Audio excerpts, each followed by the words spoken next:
the box as well for Havertz. It's a total performance. And again, for me, it comes back to anyone who's saying, what is he doing in the team? What does he bring to us? He brings so much defensively. He brings so much offensively with his hold-up play. What you saw today was actually a lot of his creativity, the amount of chances he created. He could have had 2, 3, 4 assists today, Kai Havertz. It doesn't. The stats don't really tell you much about his overall game. I think from the beginning of the season, a lot of people criticize him. You know, he's not doing this, he's not doing that. But there was those of us that actually saw everything that he did do: the running off the ball, the defensive work, winning this header, winning this tackle, being first person to press along with Odegaard. So he does bring so much to this team. And now he's adding the goals to it and the assists. It's looking like 60 million was a bargain, to be honest. Yeah, I agree. I 100% agree. Bertram, let's say you chime in about Havertz. I was one of the critics. I hold my hand up. Still am. I haven't totally convinced me yet. But he's done well. And you got to give praise where praise is due. He's done really, really well. And the hope is that he continues to do well. I still think we need a more dynamic 9 because we're going to a different level. And as you go up the levels, you got to have the players who can perform consistent at that level. I do agree with that. It reminds me of like Smith Rowe in a sense, where they're very good players. You hear me talk about Smith Rowe, you hear me talk about there are certain players who they're very good players. You're just trying to figure out where do you fit in a position. Like you're always looking for that. Where does a player fit in a position? Are they a 9? Are they a 10? Are they a winger? Are they a CDM? Where do they fit? And game over. Fit any good place. Go ahead, Gary. Cheap. Another excellent performance. 7 to go. It's still on. Yeah, that's it. Let me just put FT in here for full time, and then I'll work on the player ratings. There we go. Let's keep that up in there. Bertram, you were just finishing talking about Havertz. No, look, the kid has played well. He's overcome all the criticism that people like myself have bestowed upon him. I use the word bestowed. We've given him a lot of, and he's taken it, absorbed it, and produced on the field.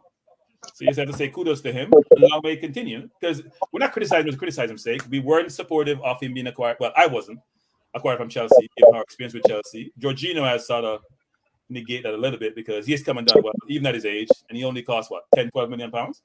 Yeah, and he's produced more than what his acquisition price was. But and it's good to see now we have Havertz, who is doing really well. Arteta loves him, obviously, because he plays him a lot. If you just think about, because he doesn't really get injured, he puts in a shift. He plays both offense and defense, actually, even though most of our players do, but he puts in a shift. And he has a languid style, which takes away from how much he contributes defensively, because you'd view him when that languid style is almost like he's not putting effort in. But the effort is there, and his production is showing itself. Vincey, what's your thoughts on Kai Havertz today? I think he led the line well. He's finished well second half. I think he had a good all-round game. I think I understand fans' frustration early on in the season with Havertz because he was slowing our play down, and when you were looking for him to move into situations that he's showing, like today, he's a lot more confident getting in those situations. He wasn't taking the chances. So, it wasn't fans just moaning. I think fans were being critical of what you expect a player to perform in that position because we were creating chances in the team. So today, he looked more comfortable in that situation, whereas Jesus won the penalty in that situation to give us the goal. So it's shown in Havertz he's more comfortable playing that role, and it's a nice tap in, good run across, and it was needed the defender to get in that situation. So I'm pleased for Havertz. I've long said he should be scoring minimum 10 goals. Our fans earlier were saying that's too much pressure. 10 goals is 10 goals. You can't be in those positions in this Arsenal team and not put the ball in the back of the net. You know what I mean? It's just realness. It's realness. If you're playing in that position, you've got that ability, 10 goals. 10 goals. So I'm happy for him. Happy for Trossard. Nice little touch at the end there. He won the ball, as Bertram said, and laid the keeper down and dinked it. So I think the scoreline showed Arsenal's dominance in the game, because I think Arsenal were very dominant. and it just bodes well. Bodes well for Bayern Munich, because I think there's going to be a tough. I'll tell you something, Vincey. I'm hoping, because Raya didn't look too comfortable leaving the pitch, nor did Gabriel. Looked like they picked up little knocks there. Raya was gesturing down towards his ankle. So hopefully everyone comes through this unscathed, so we take on Bayern Munich like with our proper team out. Yeah, and you look at that situation where Raya he had to come out twice to get the ball, and these situations could cost us if we don't manage the game better. He saved us in those situations by coming out and getting the ball before the Brighton attacker, and probably got a knock. Some of Gabriel's overplaying today. We just got to be switched on a little bit more second half. But overall, 3-0, happy. Brighton's a tough team to go to and get a result, and clean sheet. So Arteta must be really, really pleased. Well happy. Yeah, he is. Gary, elaborate on what you just said a little bit more. What's that about the injuries? Yeah. Yeah, so obviously coming off the pitch, David Raya was shaking his head and gesturing down to, I think it must have been his left, just below, I'm going to say his left ankle, something like that. He was taking a knock. He didn't, little grimace on the face. He didn't look too comfortable. And the same with Gabriel. Albert headphones over to him to have a little chat. Gabriel sort of nodded his head, but I think he's picked up a little slight niggle from this game. So I'm just going to touch wood, and hopefully that they all come through this unscathed, with Bayern coming up. Is it Tuesday? This coming Tuesday? It's Tuesday, yeah. This is why I was frustrated. It's a quick turnaround. Yeah, I was frustrated with the fact that Martin Odegaard has just not really had any rest. Yeah, I think that's why. That's another thing when we're talking about trying to walk this ball into the net. Like we had 9 shots, 2 on target, but all the ones that ain't shooting, that ain't shots, could have been shots. If we go 3, 4, 5, bang, bang, bang, you never know. Then you got chance to rest players on the half hour with half hour left, not play them till 85 minutes. But overall, Gary, you've gone away to a team that's in the top 10 side. It's crunch time. The pressure's on. Your rivals are winning every single week.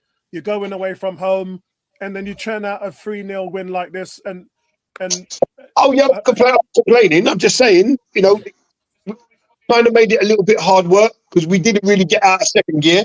Luton, we was in first gear. Today we was in second gear. We're playing well within ourselves, but I think game management, just go and get the game won as quick as possible while you're playing within yourselves.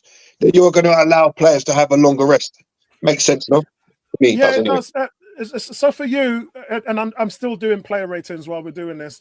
For you, who's going to be your surprise player who comes in to play against Bayern Munich on Tuesday? I think it's set up to Partey, because obviously Jorginho is not going to be able to play 2 games. So I think Partey comes in for Jorginho and everything else stays the same. I don't think they've got a lot of injuries, haven't they? Coman's out. They've got quite a few out. So I'm happy that Kingsley Coman's not playing, because I think I've always been a big admirer of his. But they've got 3 or 4 big people out. I think what's he faced? Kimmich, he's doubtful. I was reading earlier on today. So I just think that it stays the same. Maybe Tomiyasu for Zinchenko and Partey for Jorginho. Apart from that, it just stays exactly the same. What scoreline would you be happy with at the Emirates in the first leg? I'd be happy with a couple of goals. 2-0. If we don't concede, 2-0, 3-0, who knows? The main thing with them, we've got to stop that Harry Kane, didn't we? He always don't give him his customary penalty against us, man. That's all. He's not in good form at the moment, is he? He set up 2 goals today, did he not? You did, but last 2 or 3 weeks has been missing some sitters. Yeah, but 4 contributions this season, Harry Kane for Bayern. But I'm not. He's never in bad form against Arsenal. Yeah, I'm not reading too much into that because of obviously the German league is not the Premier League. But I just don't want to. Did Bertrand just say he gets a lot of penalties against Arsenal? No, I say he's never in bad form against Arsenal ever. I was just taking a mick out the amount of I know, penalties. I know what you're saying. That's why he's in bad form. He'll get a penalty. But listen, Arsenal are a different beast at the moment, isn't we? You know, the way that we're shutting out teams. I mean, Brighton today caused us more problems than a lot of teams have done recently, and they still couldn't score. One shot on target. Yeah. You know, so, bodes well. Right, Bertrand, what would you be happy with? Any surprise starters for you on Tuesday, and what score would you be happy with against Bayern Munich? Well, I think there are three choices to consider. There is Martinelli out left. He's been out for a while. The question is, I forgot that one. Do you play Jesus or do you play Martinelli? Because Havertz going to start. Do you play Saka, who has been injured, who has not played well, but always produces something, even though he didn't in the last couple of games? Partey has to come in because his cameo against City and his play last week suggests he's ready to play. And I'm glad he's not overplaying him by playing him today. And I think Tommy has to come into Zinchenko because you can't play Zinchenko against the better teams offensively, in my mind, because even though he gives you quite a bit more offensively than the left backs do, whether it's Kiri or Tommy. And Tommy has been out a little bit, and that's the concern I have, which is Tommy has not played consistently. He played in Asia when he went away for international duties, but he didn't play every game either. So is Tommy fully fit? Can he play a full game? But his defense is going to be needed. There's going to be more defense we need in the defense than offense, frankly.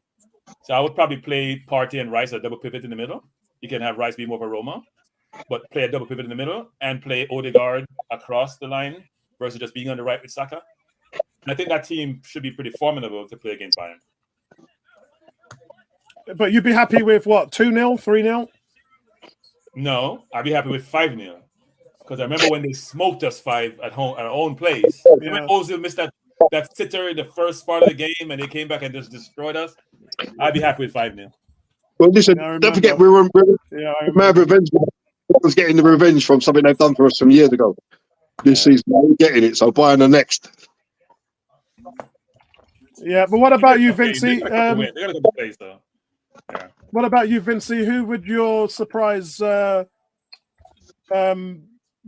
players would you actually put in terms of who doesn't normally like a Smith Rowe or Partey? Who would you like to see play on Tuesday? And what scoreline would you be happy with?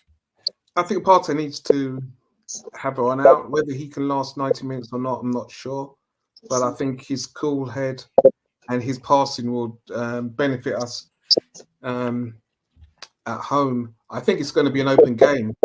I think Bayern are going to be scared of us, but they can hurt us on the counter. So Tomiyasu, as Bertram said, if he's fit to play, to start, it will be valuable. If not, then I'll still go with Kirill because I just don't have the confidence of Zinchenko in those situations. Martinelli would also be a possibility to start, but again, if you stop and look and see how much minutes he got today, yes, he's got more, which probably leads to that mindset that he could start ahead of Jesus. But I think he probably would go with Jesus starting and bringing Martinelli on. I know you're saying possibly a 2-0, but as Bertram says, if you create chances against Bayern Munich, you want to finish them. I don't want to be seeing what we saw today. Today, weren't they? And they lost 3-2 against a team of no hopers. Yeah, I don't want to be seeing what we saw today and we leave it too late to score goals against Bayern Munich. We need to be taking our chances because that changes the dynamic of how the game is playing, definitely the second leg. So score as many as you can when you've got good opportunities. That's what I say. That's the hallmark of a good, confident team playing confident football. Okay, right. Emerson just sent a photo of the flare. G says, excellent win, phenomenal banana skin potential. Yeah, might not concede a goal again for the rest of the season. And then he says, we look so good, it's frightening. Camden says Vieira needs some minutes. God, we're good. I can't quite believe it. I'm shaking. Yeah, you know what? I'm not at that point because we're used to it. Like, I think me and Gary had our moment. When did me and Gary have our moment? Probably when we beat West Ham 6-0. Because on that game, I think Vincey was with us in that game. I think on that game, we just lost it. Because it was not, we weren't reality anymore. Like you were just doing something that no other team has just done, just consistently away from home, just blowing teams away, just not even giving them a chance. He's come. Sorry to interrupt your point. He's come back. They've had 2 shots on target. Brighton. Yeah, I just saw that, which actually is the most we've given up for the whole year. Isn't that? That's like we're in April now. Like the season's over in a couple of weeks. Yeah, and we're talking about Arsenal giving up. I'm knocking them all down a point. It's shocking. And so if I go to, let me just go to this. Let me go to just check. Right. So Man City gave up 5 shots on target today, 7 shots.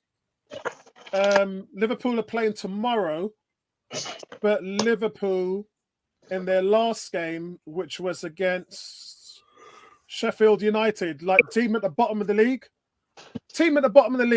and Liverpool gave up 4 shots on target. So it's just like we're no one's playing the type of football that we're playing at the moment. Emerson said Tomiyasu Fuzhinchenko, is that right? Right, and keep Jorginho in the midfield, Martinelli over Saka, and keep the rest of the team. It picks itself. It says, Gary, did you answer my question?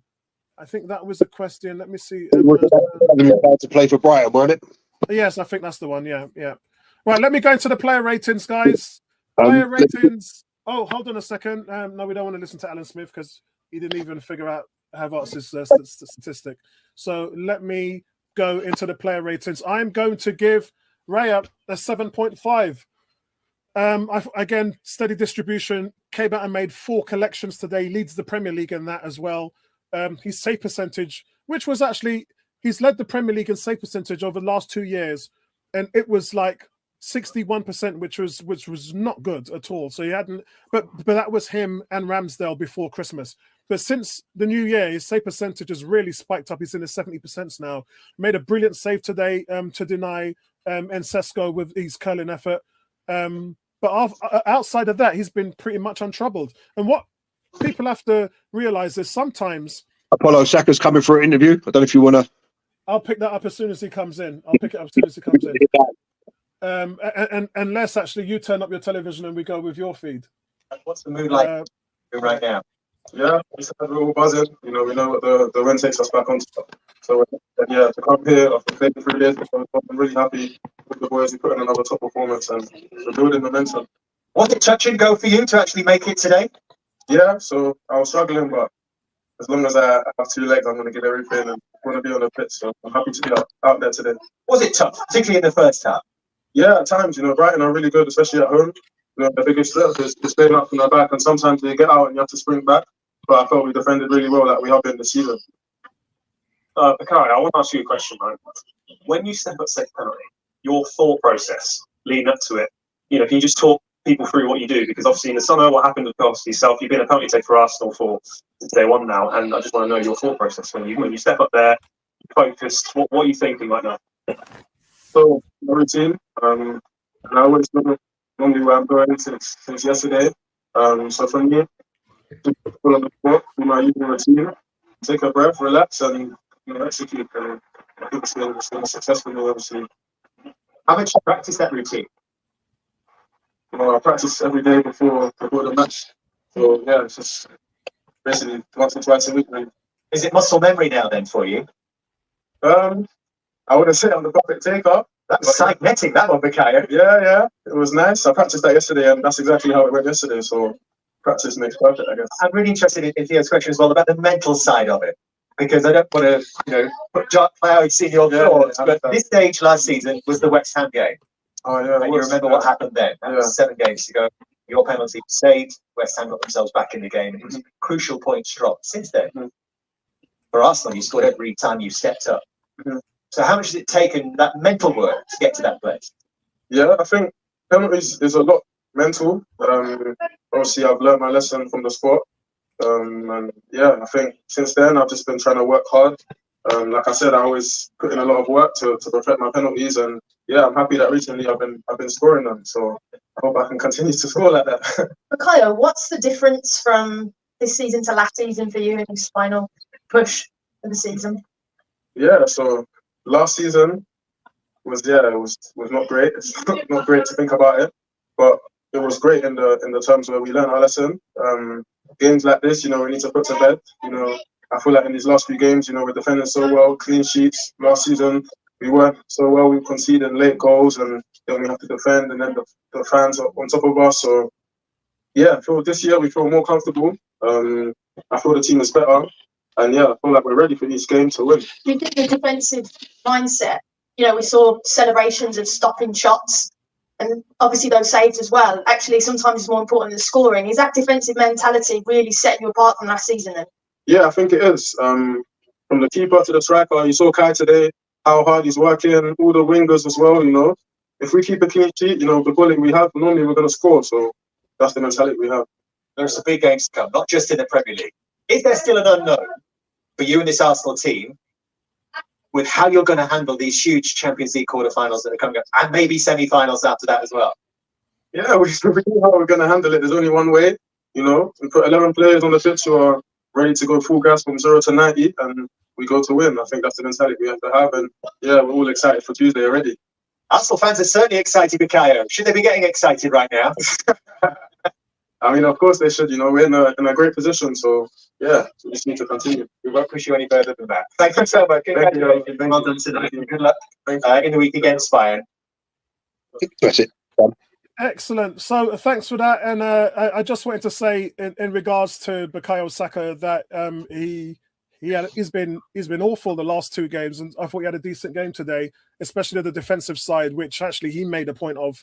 And he was going back and helping to facilitate that back line and winning the ball back. And it took a little bit extra for that today because of the tactics of De Zerbi. He knew what he was doing, and that midfield was giving us a little bit of a problem, but it seemed like Arteta adjusted to it in regards to what he did with Xhaka and what he did with Saka, and what he did with Havertz as well, because of the way Havertz dropped into the midfield. And the amount of work that he did, as I said, 5 tackles from Havertz in this game as well, which led all players on the field. So, yeah. So listen, good for him. Will he start on Tuesday? Of course he will. If you looked at his Champions League numbers, I think only Harry Kane and Victini Jr. Have scored and assisted as much as Saka in the Champions League this season. So it goes to show you he's been really productive in that competition. But I think it comes down to his fitness. If he's not fit, don't play him. It's as simple as that. He just said he wasn't 100% today. So my question is, why did he start? Nelson scored a goal in the last game. You could have played Reece Nelson today. There's just no excuses for that. Gary? Yeah, I agree. I 100% agree. I think it's such an important area that Arteta has to get right. Every time he puts the player on the field, they have to be. I mean, listen, we know that you can pick up an injury. If you are so-called fully, I know Tony would say no one's ever 100% fit.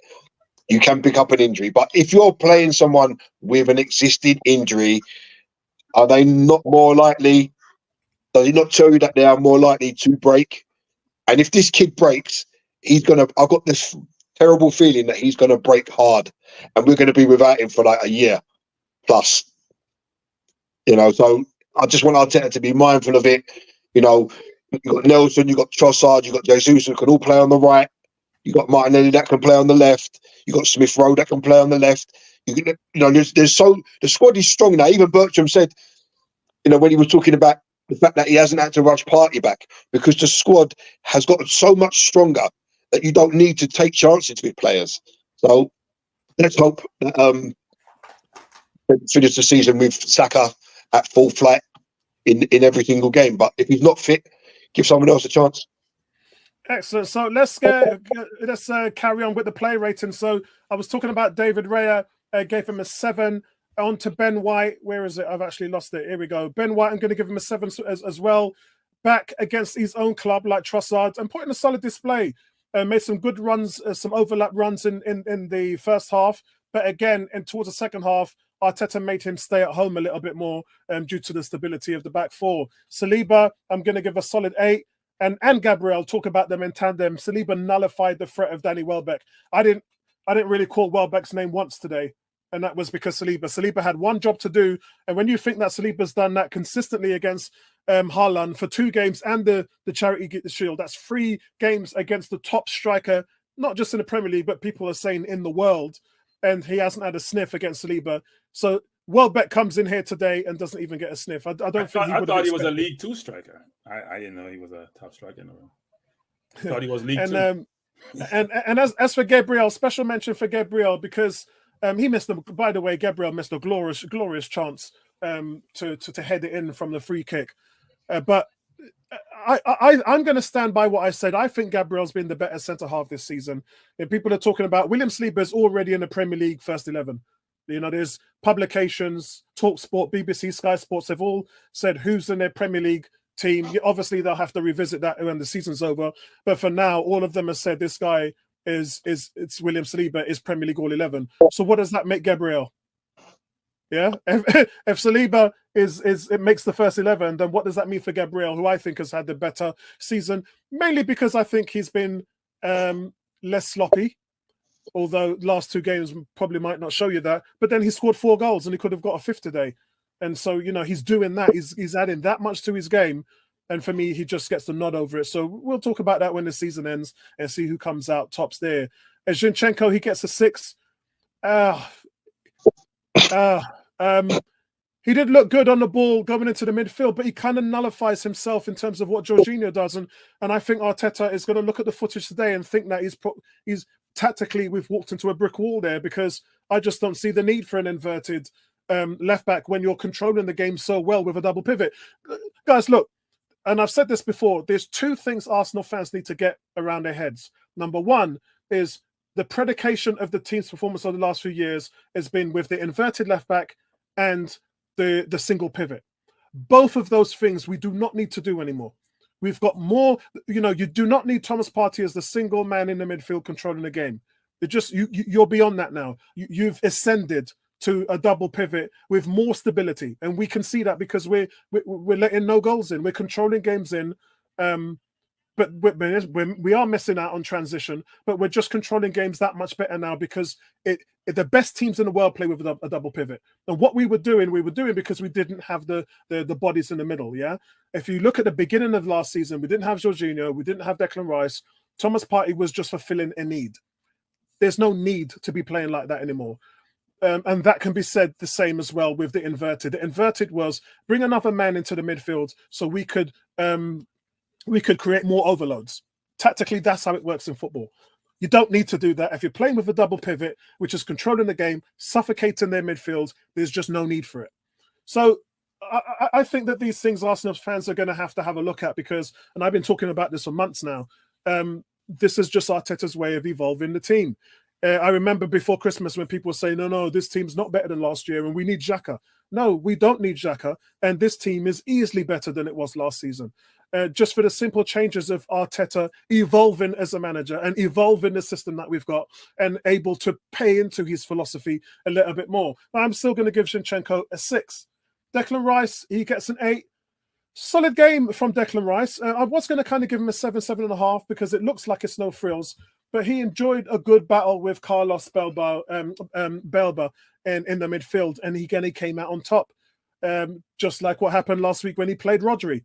He came out on top. It's the first player I've seen to just stamp out Rodri in the midfield. And once you nullify Rodri in the midfield, City don't have nothing. Brighton, De Zerbi, fair play to him, came with the 5-man midfield, which is a tactic actually I've seen a couple of teams use against us. But you might have some luck with that in a Partey single pivot. But in a Jorginho, Rice double pivot midfield, the 5-man midfield just won't make they ain't going to make no difference. It don't matter who you are, what team is in the Premier League. This Arsenal team is so good right now in terms of controlling the tempo of the game, playing in possession. The only thing that frustrates me a little bit is the sloppiness has started to creep in over the last few games. But, you know, maybe that's expected. Hitting those levels we hit before the international break is pretty much impossible. And again, we're talking about going away to Brighton and winning 3-0.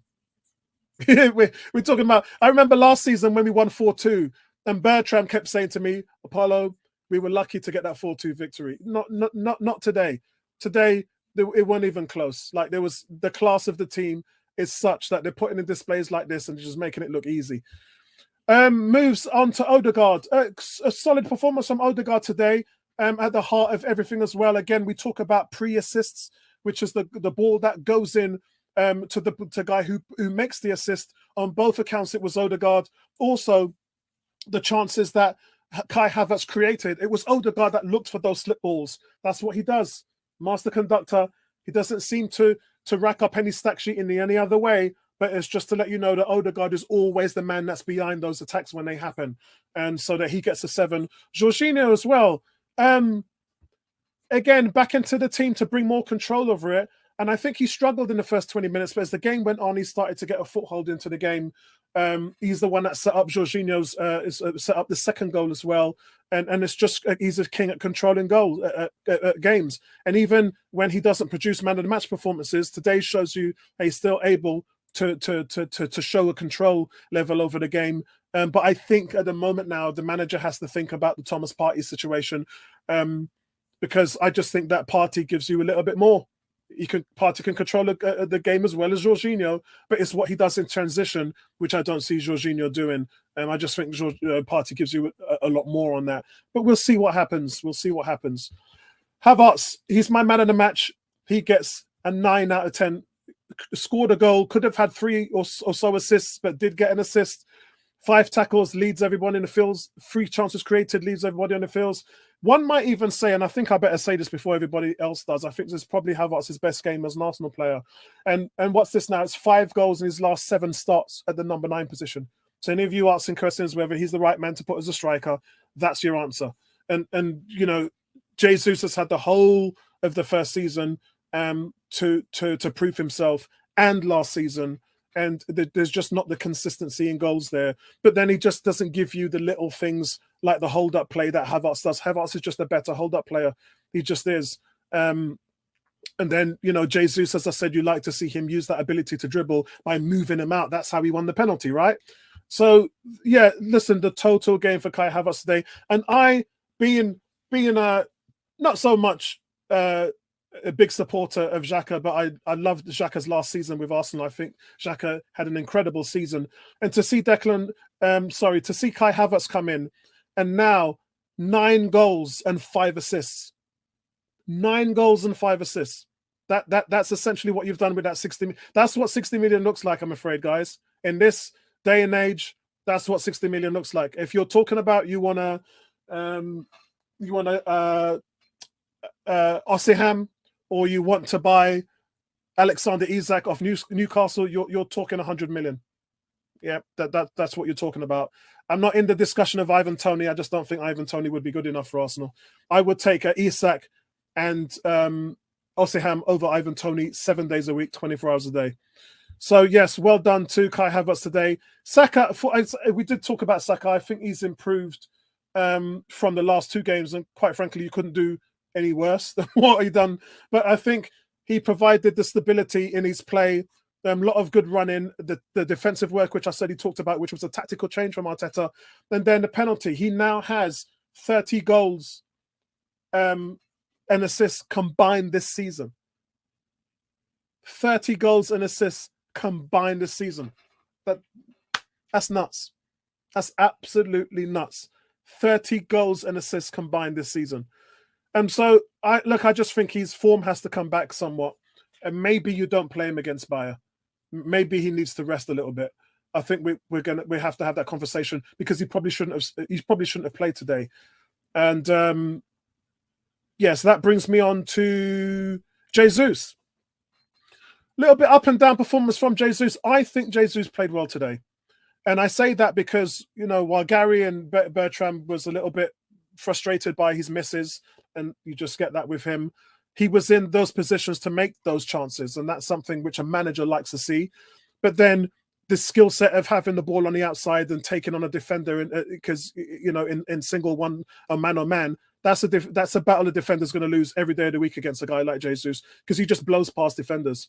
You know, we criticize the team that Martinelli and Saka don't go past the defenders enough, and you have someone like Jesus just sitting on the bench being wasted. For me, it was the right call. I've been calling for months to play him out wide on the left. And what you saw today was 3 chances he had to score, and then he creates the penalty. And I just think he's more valuable to this team as a left winger. But I'm going to give him a 6.5 today. Actually, you know what? Should I give him a 7 because he got the penalty? No, I'll leave it as a 6.5 because he was wasteful with those chances and probably should have had a goal or 2. And so Arteta, I'm going to give Arteta a 9. bro, the way you set your team up, I don't know if PT. Someone made a comment. They don't even think anyone's going to score a goal against us for the rest of the season. Like that's the levels Arteta's setting now. Arteta's setting these levels now where we're having to question whether teams can score against them. Dressing room results before you. Sorry, Kai Havertz interview. Kai Havertz. All right. To be honest, we didn't speak about it. We tried to focus on ourselves, try to win the game. I think that's more important than look at the other games right now. Of course, we look at it, but I think right now it's not the moment to analyze something. Just win our matches and then see where that brings us. Clearly, you've responded to that result. What message does that performance here tonight send out to your other challengers? Yeah, I think we are ready for the challenge. We are there, and we are up for it. I think you see it every week that everyone plays at the limit. I think we even maybe can play better, but the attitude and the work rate of the boys is phenomenal, and everyone puts everything into that game, and I think we are also that's successful right now. There was a time in past seasons, and I know where you were involved, that a 2-goal lead, maybe sometimes a 3-goal advantage wasn't enough for Arsenal. How much has the game management improved?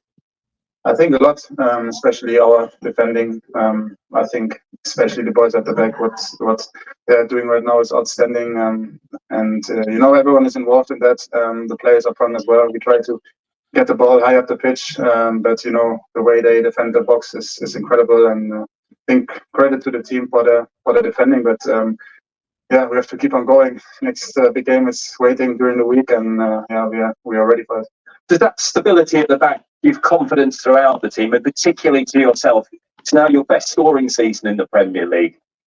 Definitely, I think when you feel that you're so strong at the back, it helps you a lot. And I'm enjoying myself right now. I try to help the team, and that's what I'm doing. And I hope to keep on going that far. How much are you enjoying proving some of your doubters wrong?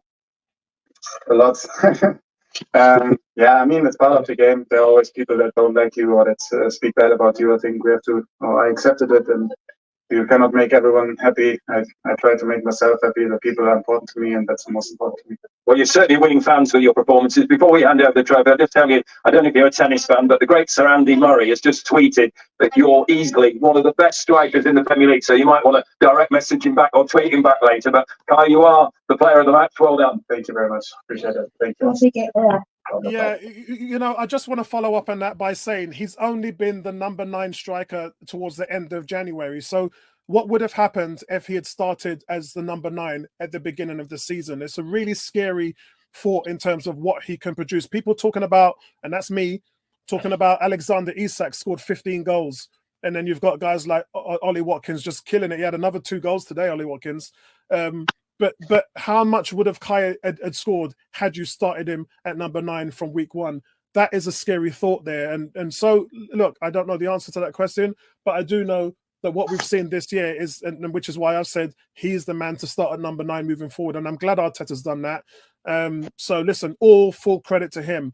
And follow his next interview's coming up, man. Who's that? Who's coming up?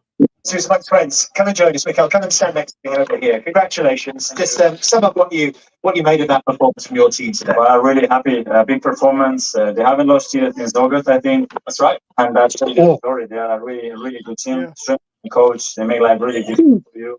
But I think today we're outstanding, and we needed that level to beat them today. So how did you do it?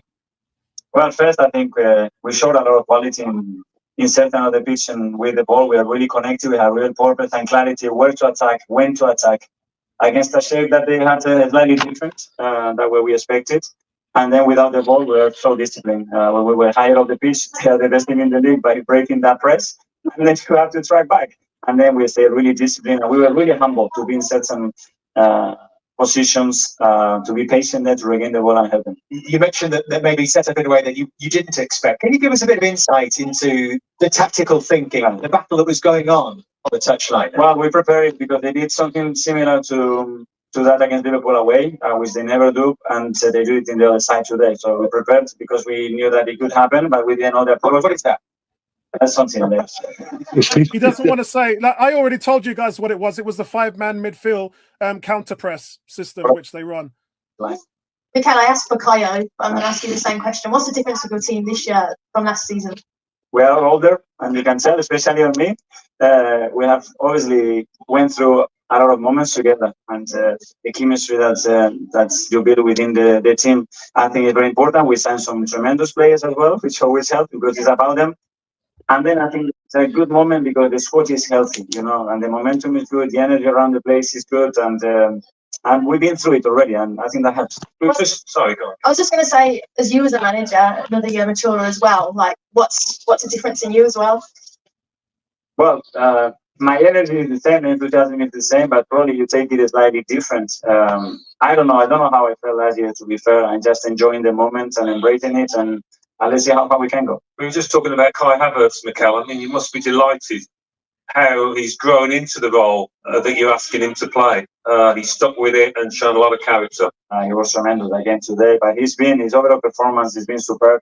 Now his goal contribution is higher than anybody else in the league, I think, in the last few months, and that tells the story. But his work rate, he was chasing 70 meters here.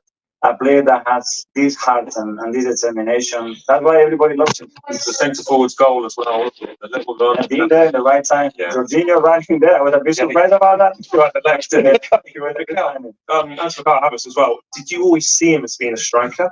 Because I was always uncertain. I didn't really know what sort of player he was, but were you clear when you signed him where you were going to play him?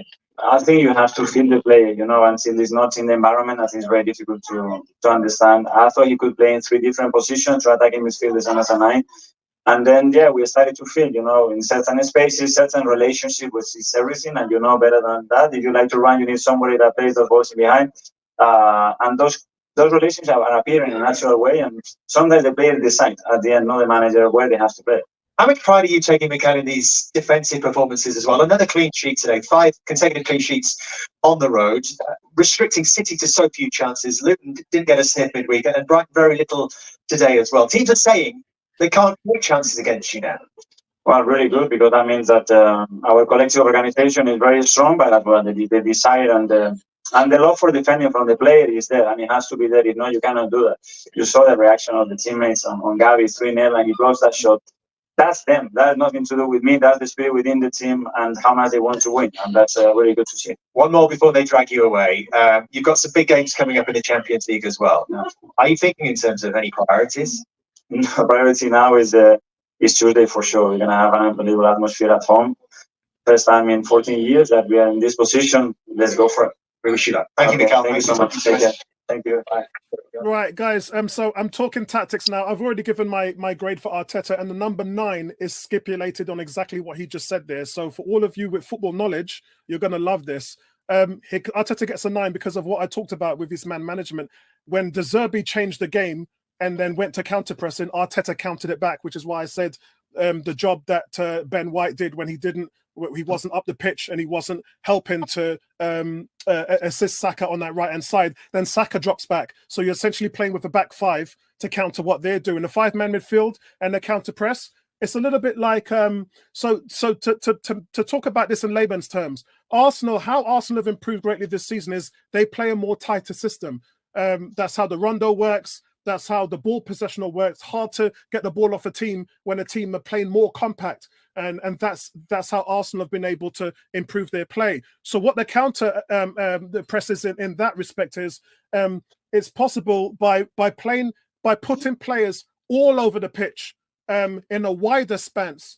The aim there is to increase the size of the distances that the opposition has to cover when defending. So that's how you counteract a team who plays a tight and compact way, like Arsenal, like Man City, like Liverpool. So you heard him mention the Liverpool game there, and that's exactly what they did in regards to trying to counteract that. If a team plays more expansive, it makes a team that plays more compact more difficult for them to move the ball around. Hence, you saw what happened with Arsenal's performance today. We was a little bit ragged in the first 10 minutes and then a second session in that phase 2 of the game.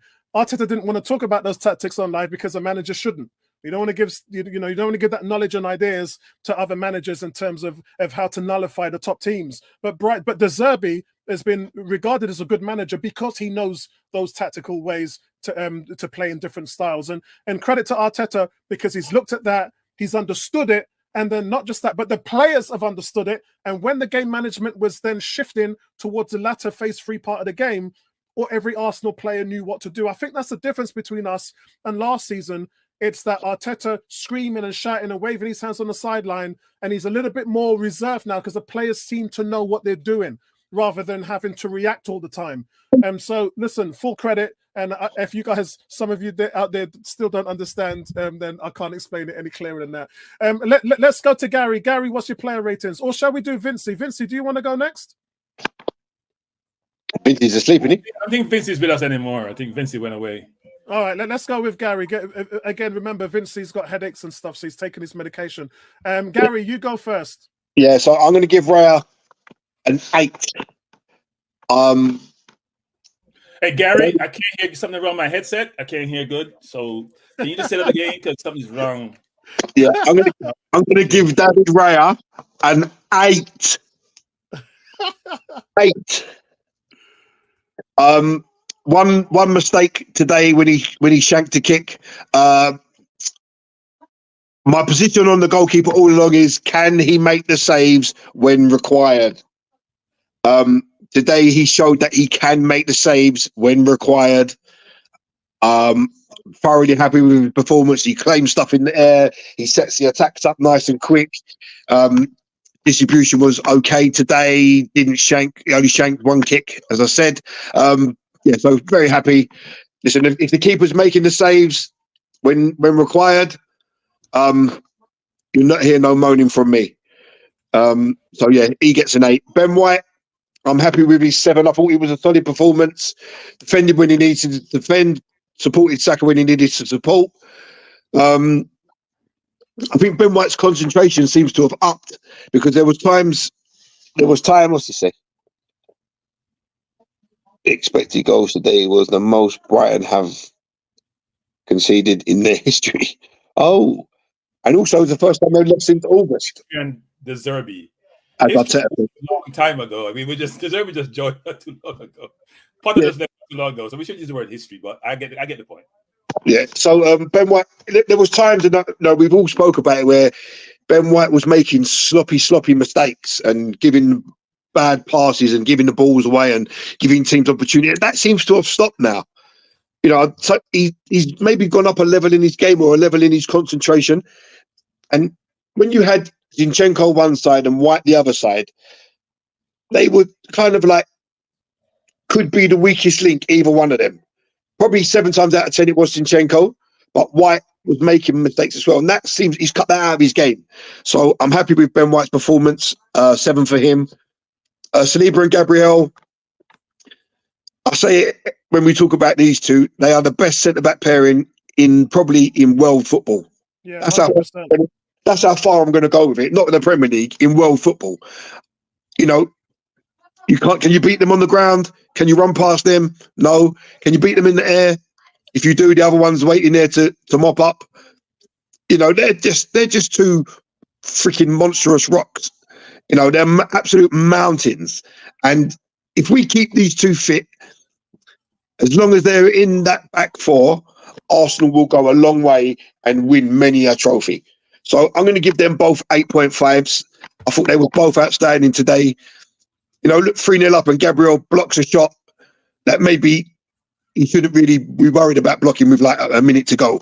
But they want to keep that clean sheet. Like Arteta said, that's the player spirit that's been built into this team, and it flows through every single one of them. So more than happy with them too. Zinchenko, man, this guy. Was it you, Apollo, that said he's making you nervous? Yeah. You know, and he has that effect. You know, he's popping into this central role when he doesn't need to be in a central role. When we saw Kiwior come in, Kiwior was playing as the left back, occasionally inverting, but more necessarily 9 times out of 10 he was in the left back slot, which made us more solid. And this is what started the clean sheets rolling. With Zinchenko, there's always a mistake in him. That crossfield 60-yard diagonal beats him all the time. Every single time it's hit, he's underneath it, looking the wrong way. Don't know where the guy is on his other side. He gets beat all the time. I'm going to give Zinchenko a 4. I don't want to see him in the team. I don't want to see him starting when we've got Tomiyasu, Kiwior. You know, they prove they can come and do jobs. I think the time may have passed Zinchenko by. You know, sometimes teams evolve, and you know, obviously we've got Timber coming back. Hopefully, he makes a full recovery from his injury, and then Zinchenko's time is pretty much finished anyway once Timber's back to full fitness, I think. So, yeah, I'm going to give Zinchenko a 4. I know it's a half mark, but for me, he's just not up to the standard that we require. You know, even when he's played in inverted, he gives away sloppy balls, and he just not doing what he used to do. Medicophobia. Oh, do you know who I thought it was? I thought it was Paul Dickoff. Right, so where are we now, Zinchenko? So Declan Rice. I'm going to give Declan Rice an 8.5. I thought it was one of them. It was one of them West Ham games, you know, where you've got to dig in and you need to fight. Yeah. And I remember saying at the beginning of the season, there's going to be times when we need that West Ham Declan Rice. We need that player that's got the grit and the determination to get stuck in and get fighting. And Rice proved that today. You know, up against that Balliba or whatever his name is, Justin Bieber, whatever you want to call him. Justin Bieber. You know, Rice was solid. And I think, you know, you were just talking to Apollo about Arteta not having to scream and shout and jump up and down and instruct players. I think that's because Declan Rice and Jorginho do it all for him on the pitch.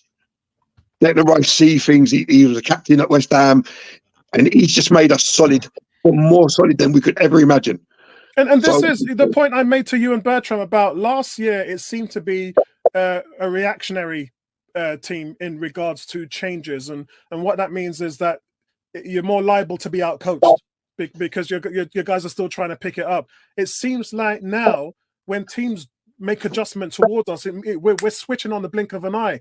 And remember, Declan Rice said when he's interviewed, he says, "I'm learning more at Arsenal than I've learned at any time in my career." So he's still learning and evolving. Isn't this a scary thought? Just goes to show how. Yeah. It's not when he's playing in that double pivot with Jorginho. We've seen Jorginho on the touchline, literally Arteta style coaching, pointing, shouting, directing when he's been substituted. So the guy's playing on the pitch. He sees everything that the manager wants him to see. He's directing. Rice is learning from him. You know, they're all learning from each other as they're going along. And that's why we are such a solid unit. So Declan Rice, fantastic today, 8.5. Odegaard, again, another solid display from the captain. Maybe played 10, 15 minutes longer than I would have wanted him to with Tuesday coming up. But led from the front, leads by example. I'm happy with his 7. Jorginho, I'm going to give him a 7.5. He got an assist, you know, an unlikely hero running past people into the box. But he plays the game up here, doesn't he, Jorginho? He plays the game up in his head. Yeah. So what the legs don't have, the brain more than makes up for. The game kind of looked like it got a bit too fast for him, but again, his experience told. Very valuable player. I think we'll see Partey coming more into it, but as Bertram alluded to, we didn't have to rush Partey back. Last year, Partey would have been straight in. The moment he finished his first training session, he would have been straight on that pitch and probably got injured again. So the squad is stronger. Jorginho is playing a vital role. 7.5. Kai Havertz, definitely my man of the match. A goal and assist. You know, some lung busting runs back to cover and getting tackles. Was a menace, winning free kicks. Great all-round performance. Man of the match performance. I'm going to give him a 9.5. I thought he was absolutely outstanding today. Bukayo Saka, difficult one with Saka really, because he's clearly not fully fit, and he alluded to that himself in the interview. He's struggling, and I think when a player is struggling with injury, they just kind of, the drop off is so major, you know. And we said the last 2 or 3 games he hasn't really been at the races. He's been non-existent. He hasn't done much. And that's because he's not fully fit. You're always worried, is this run here? Is this something going to pop? Is this tackle here? Am I going to get up? That's what's in the back of your mind. So he scores the penalty, fair play. Missed the sitter earlier on in the game. I'm happy with his 7. But I think we just have to be really, really careful with this guy, because I would hate to see him break properly. Gabriel Jesus, you give him a 6.5. I'm just going to give him a 6. Wins the penalty. Was maybe lucky to get the penalty because Lamptey did get a touch on the ball first, and it was the follow through that caught Jesus. So dubious penalty, but it was given. I don't care. It was scored. I'm happy. Missed the sitter with his head. All round good performance. I'm happy with his 6. You just want to see him taking more chances, or at least getting them on target. You're not expecting him to score, but at least test the keeper and get it on target. And Arteta, happy with his 9. I thought the team basically picked itself. It could have made a little substitution a bit early with Odegaard, but the game was still in the balance, so I understand why he didn't. I think he got everything right today. Happy with his 9. Excellent. Bertram, you got the conch. So I'll do mine quickly. Raya 7, brilliant save. Didn't have a ton to do, frankly. Distribution was better than it was against City. I'll probably tell you about City and how they play, why he felt the pressure to rush more to get the ball out of the feet, and that we probably were in position to receive the passes from him. So we made his life more difficult than it probably should have been, but I thought he played well today. Ben White 7. I thought he played well, and as Gary alluded to, he's doing less of just giving the ball away, and his throwings are a little bit quicker. I don't understand how a professional football team can't find who to throw the ball to, but he's always struggled. He hasn't gotten a yellow card recently from his slow throwing, so that's good. Saliba and Gabriel, I'm going to give the same score, both 8. Yeah, I was just thinking about it. It's interesting. I've heard no one says either of those should be rested. I think they probably played every minute, most games, but when Gabriel comes out with an injury. And so we must think that because they're Giants, they don't get tired or something. But I do want to say one thing to you, Bertram, in regards to when we've been doing player ratings for Gabriel and Saliba over the last few months. 4 out of the last 6 games, Kivior had a higher grade than they did. Right. So that goes to show you. Right now, we're talking about how Zinchenko's got a 4 or a 5 or whatever, but Kivior's ratings has been right up there with those 2 centre backs. Isn't that right, Gary? Yeah, because Kivior come in and playing he can fill in as a left back, but primarily he is a centre back, and it is a different game when you go out wide and you're being asked to do what a fullback would do.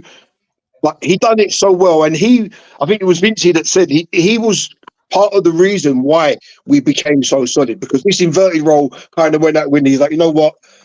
Yes, I'm going to go and invert, but I ain't going to do it all the time. I'm here to defend.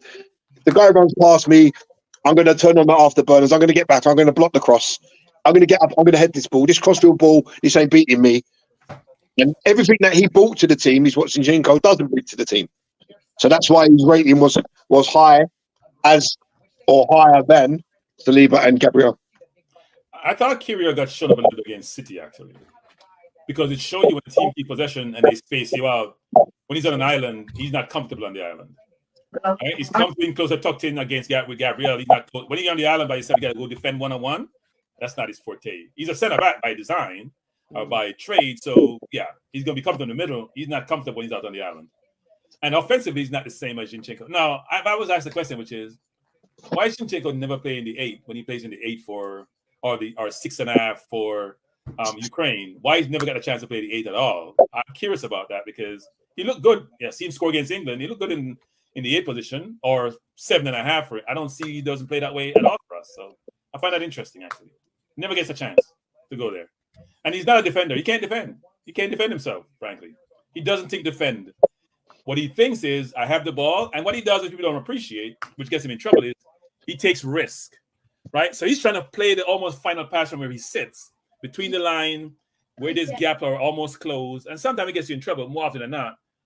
But his defensive awareness, his spatial awareness is 0. Seriously, 0. You can make a 40-yard pass and he doesn't recover headed out of bounds, or he's not a defender, and I don't like to give him. I give him a 6. Actually, I don't think he was that terrible today. As Gary alluded to, he made one mistake, but he's not a left back, and he probably shouldn't play there going forward. But I think he's a very good football player, by the way.